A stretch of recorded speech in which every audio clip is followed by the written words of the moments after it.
eu entro aqui para a parte de processo. Então, eu vou falar agora um pouco sobre o poder dos processos, certo? E aí, para falar um pouco sobre isso, não vou entrar em muitos pormenores de processos. Aí, processos, a gente poderia ficar aí provavelmente algumas horas, sei lá, semanas, meses falando sobre isso, porque tem muita coisa que se falar, tem muita metodologia dentro para melhorar processo, tem muita coisa aí que pode ser tratada, tá? Mas eu vou focar em algumas coisas para a gente refletir um pouco sobre a questão dos processos e principalmente a produtividade, tá? Então, vamos pensar que a gente está procurando na nossa empresa ter processos melhores, tá? Eu vou começar trazendo uma pequena reflexão, botar um slide aqui na tela, e eu gostaria que vocês dessem uma olhada nele e pensassem um pouquinho comigo, né, e tentassem entender, né, e discernir um pouco sobre as coisas que estão sendo ditas aí no slide. Tá? Então vou começar, na verdade, com isso aqui e depois vou fazer a nossa reflexão que eu gostaria de fazer, certo? Então, vamos dizer que nós somos uma empresa de qualquer segmento aí que vocês imaginarem, né? E que eu ofereço 3 tipos de serviço. Talvez você já tenha ouvido sobre isso pela internet aí ou em algum lugar onde vocês passaram, mas é uma reflexão bem interessante, né? Então, eu posso oferecer um serviço bom, ou um serviço barato, ou um serviço rápido. E eu posso mesclar qualquer um desses 3 aqui, formando combinação com 2 deles. Tá? Mas dificilmente eu vou conseguir juntar os 3. Né? E ali embaixo fala o seguinte: o bom e barato não vai ser rápido, né? Porque eu vou precisar me dedicar para isso, para ser bom, né? E ao mesmo tempo, eventualmente, eu vou ter que dar prioridade para outras coisas que vão entrar no meio do caminho, né? Para que eu consiga desenvolver isso de uma forma barata, né? Porque eu vou precisar fazer dinheiro, talvez, nesse meio tempo, enquanto eu estou trabalhando nesse projeto também. Né? O bom e rápido não vai ser barato, né? Ou seja, cara, tá com pressa, que é uma coisa boa, infelizmente vai ter que pagar um preço relativamente caro aí para conseguir, né? E o rápido e barato dificilmente vai ser bom, né? Porque rápido o cara vai ter que dar um jeito de fazer de qualquer jeito, né? E barato provavelmente vai usar material que não seja de tão boa qualidade, né? E a grande pergunta que eu costumo fazer para os meus alunos em sala de aula quando eu mostro esse slide aqui, né, é o seguinte, né, parece fazer sentido isso? E aí eu faço até uma pergunta um pouco melhor, né? Os dizeres que a gente está vendo aqui, eles parecem ser soberanos, ou seja, ele se aplica a tudo, né? Eles são válidos para qualquer coisa. Isso eu gostaria que vocês pensassem um pouquinho, certo? Bom, imaginando aí que talvez quem precisasse pensar um pouquinho mais sobre isso deve ter pausado o vídeo, se não pausou pode pausar agora para dar uma olhadinha, né, e dar uma refletida sobre isso, né? Mas eu digo para você o seguinte, faz muito sentido essas coisas que estão escritas aqui, eu concordo com isso na maior parte dos casos, né? Mas eu não tenho como afirmar que isso aqui é soberano, né? Ou seja, isso aqui eu não posso afirmar como uma regra geral que vai funcionar sempre. Por quê? Porque tem formas de eu conseguir juntar essas 3 coisas, né, ao mesmo tempo, né, e fazer uma boa entrega para o meu cliente, certo? Mas e como é que a gente vai fazer isso, né? Então eu vou dar um exemplo, né? E aí começar com um exemplo, né, assim, não tão a ver com esse assunto, mas no desdobramento dele vocês vão entender aonde que eu quero chegar, tá? E a gente vai se dar conta do impacto que pode ter o melhorar os meus processos dentro da organização, certo? Então vamos imaginar que eu tenho uma empresa que monta e vende computadores, certo? Monta e vende computadores com uma qualidade razoável aí, dentro da média de mercado, com uma rapidez de entrega também aí dentro da média de mercado que a gente pode encontrar e com um custo, vamos dizer, não é o baratinho e não é o caro também, né, mas está dentro da faixa de preço de mercado que o mercado tem praticado, né? E aí o que acontece? Eu vou lançar uma inovação dentro desse meu computador, eu descubro um chip que vai melhorar o desempenho dele, né? E na hora de montar o computador eu começo a inserir esses chips no computador, né? coloco esses computadores para venda, oferecendo um diferencial neles de desempenho e tal, né? E aí o que acontece? Provavelmente algum concorrente meu vai lá, vai comprar o computador, vai desmontar esse computador e vai tentar entender o que tem de diferente nesse computador que ele acaba sendo melhor que os outros computadores, né? E ele invariavelmente vai descobrir ali que tem um chip diferente, tem uma pecinha diferente que está sendo colocada e que vai dar o diferencial. Ele também, olhando para isso, ele consegue descobrir quem é que fabrica isso, vai atrás, talvez ele consiga, né, de uma forma relativamente fácil, incluir isso nos produtos dele ou algum similar, né? E no final das contas, de uma forma bastante rápida e não muito cara, ele está participando do mercado junto contigo de novo. Então, o diferencial que tu conseguiu, né, foi embora rapidinho, né? Agora vamos imaginar o seguinte, né? Ao invés de o meu diferencial ser um chip que eu coloquei no computador, tá? É uma melhoria no meu processo. Eu consegui melhorar o meu processo de montagem do computador, tá? E para a gente trabalhar aí com noções de proporção um pouco mais fáceis de lidar, né? Eu vou dizer o seguinte, cara, eu consegui reduzir o meu prazo de montagem do computador pela metade. Então, se eu conseguir fazer essa alteração nos meus processos para ter esse resultado, né? Eu consigo agora diminuir o meu tempo de montagem do computador, eu consigo, no mesmo intervalo de tempo, consigo produzir mais computadores, né? Então, se em um mês antes eu montava 1000 computadores, num mês agora eu consigo produzir 2000, né? Eu monto 2000 computadores. Não mexi em componentes, então, em tese, a qualidade dele continua a mesma, né? Vou continuar com um produto bom, né? Não mexi no preço, em tese, até agora, tá? Simplesmente mexi no processo, tá? Então, vou continuar com um computador com preço acessível aí pela média de mercado, certo?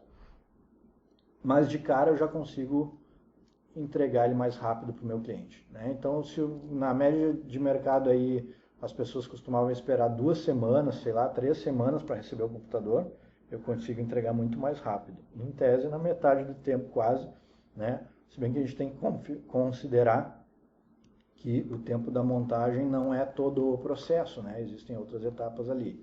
Mas enfim, eu consigo agilizar a entrega para o meu cliente, sim, tá? Então eu consegui fazer alguma coisa boa, barata, né? Se a gente comparar com as médias de mercado aí, tá? E rápido também, né? Então eu estou tendo um desempenho melhor que os meus concorrentes, né? Estou com uma qualidade boa, tá? E estou com um produto que está na média de preço de mercado. Ah, mas eu queria fazer esse computador mais acessível para eu vender mais. Vamos supor que, por alguma razão, eu consiga assim aumentar a minha produção, mas eu não vou conseguir vender tanto computador a esse preço que eu vendo hoje, né? Eu consigo baixar o preço. Por quê? Porque agora eu estou produzindo mais no mesmo intervalo de tempo e tem uma série de custos aí, como a gente falou antes, que vão permanecer iguais. Então, eu, ao invés de simplesmente aumentar todos os custos, tem alguma série de custos ali. Vamos supor, se eu te pagar aluguel do local onde eu faço a montagem do computador, isso não vai mudar nada com o aumento de produção, certo? Simplesmente o meu processo está ocorrendo de uma forma mais rápida, né? E aí o que acontece? Mais rápida não, rápida é uma palavra errada para isso, né? Mais eficiente, tá? Então, o que acontece agora, né? Eu consigo dividir esses custos fixos que eu dividia por 1000 computadores antes, eu consigo dividir por 2000, né? Isso faz com que a parcela de custo fixo que compõe o custo do meu produto, ele vai cair pela metade, tá? Então, eu consigo fazer mais barato sim, se eu quiser, certo? Então, eu vou continuar tendo um produto de boa qualidade, ele vai ser mais barato que eu encontro no mercado e vai ser entregue mais rápido. E olha só uma coisa bem interessante, né, para a gente pensar.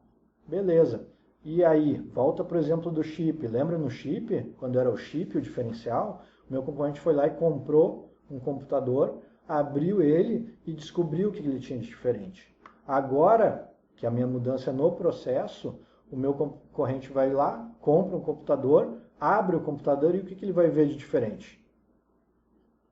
Nada. Absolutamente nada. Como é que ele vai descobrir e tentar me copiar? Vai ser difícil, né? Ele vai ter que tentar imaginar como é que a gente está conseguindo fazer para produzir isso de uma forma mais rápida, que provavelmente seja a percepção que ele tem, e mais barata, tá? Mas ele não vai conseguir ter pista suficiente, provavelmente, para saber como que a gente está conseguindo fazer isso, né? Então é interessante de começar a pensar nesses impactos, né, que eu tenho quando eu começo a mexer em eficiência de processo, os impactos que eu tenho em custo, ou seja, o que aconteceu nesse exemplo? Cara, eu reduzi meu custo, né? Como eu falei antes, o custo total aumentou em relação ao que estava antes. Sim, aumentou, mas o meu custo unitário ele vai cair, certo? E aí com isso eu consigo baratear até para o meu cliente se eu quiser, né? Ou como eu falei antes, embolsar o lucro ou reinvestir na empresa para melhorar mais ainda o processo. E aí o meu concorrente que já tinha dificuldade para igualar o processo dele ao meu, porque ele não sabe onde é que ele tem que mexer para igualar, né?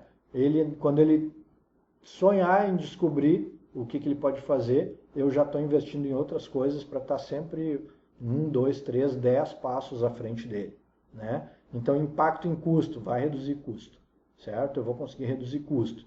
E olha só que interessante, impacto em receita. Se antes eu vendia 1.000 computadores por um preço X, eu vendo 2.000 computadores agora por um preço X, né? Ou mesmo que eu vender um pouquinho mais barato, né, eu ainda vou ter um aumento de receita.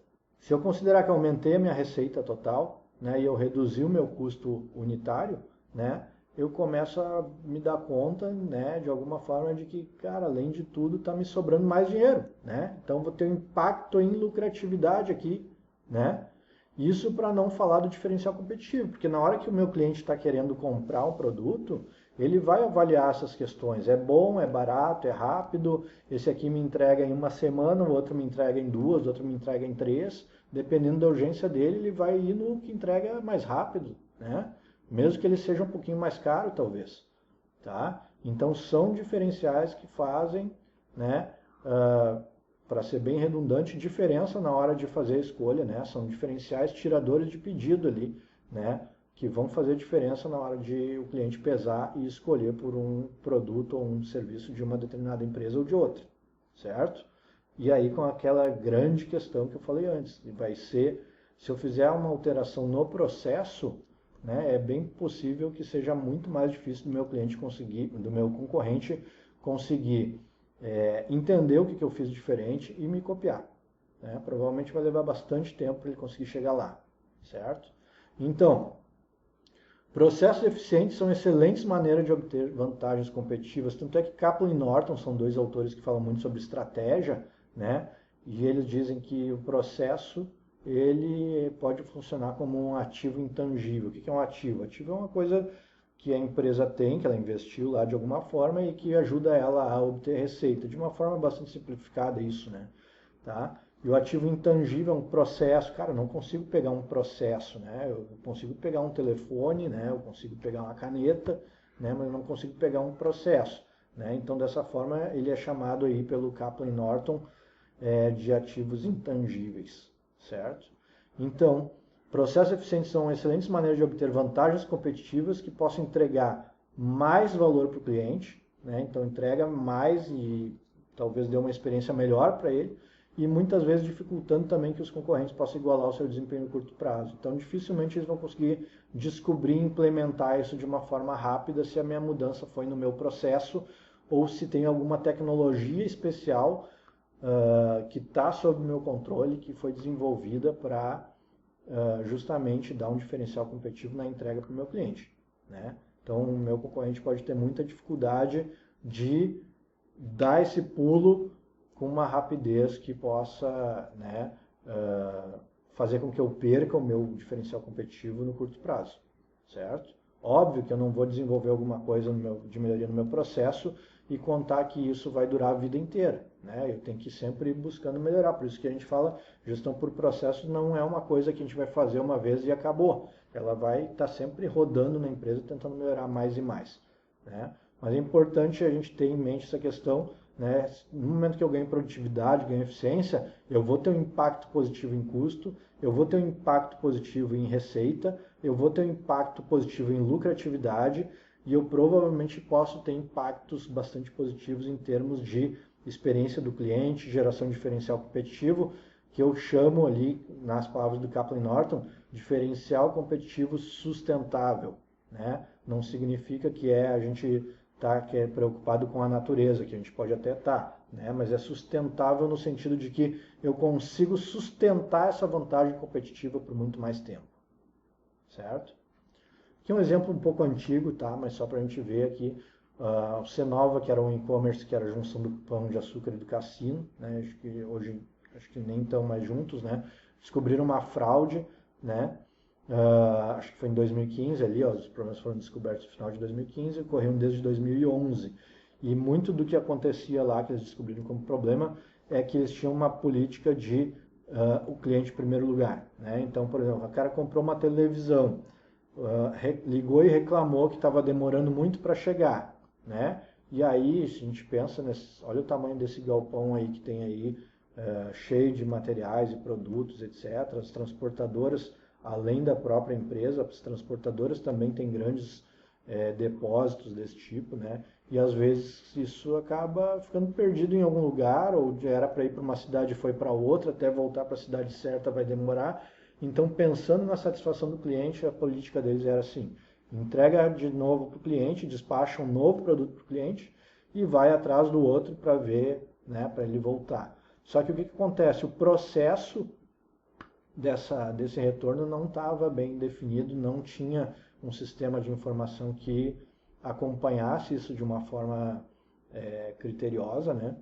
E muitos desses materiais que acabavam voltando eram extraviados, né? Ali dentro pelos funcionários, certo? Obviamente, se eu tivesse um sistema que controlasse isso, ia dificultar bastante que isso acontecesse, né?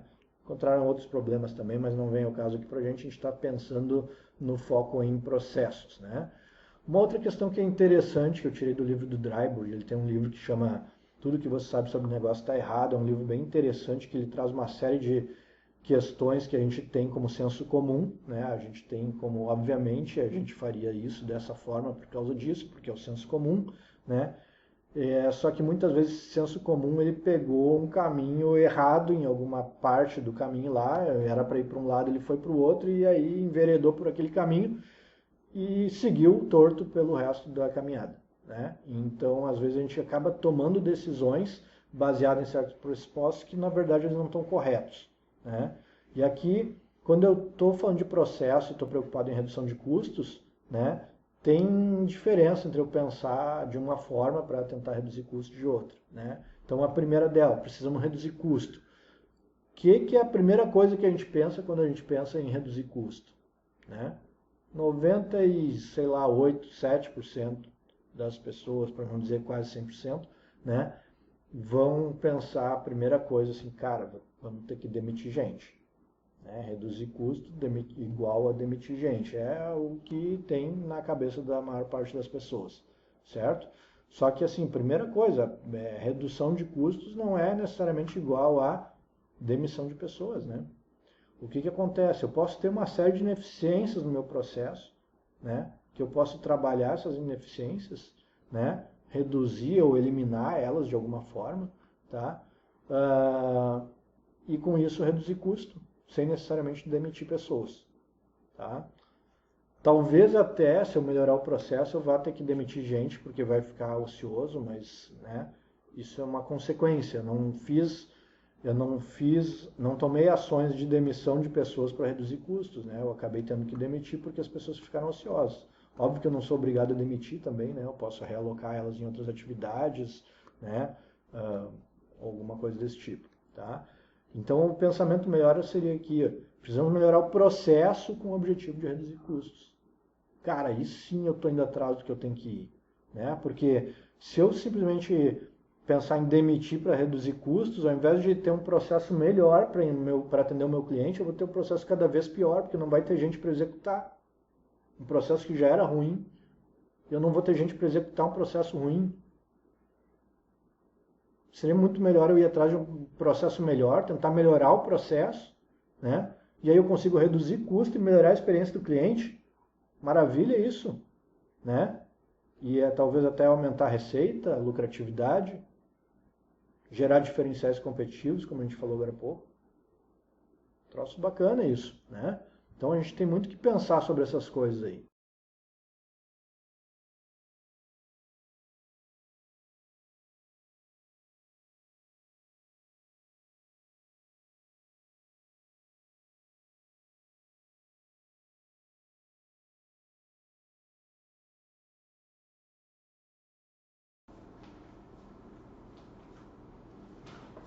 Tá aqui ainda?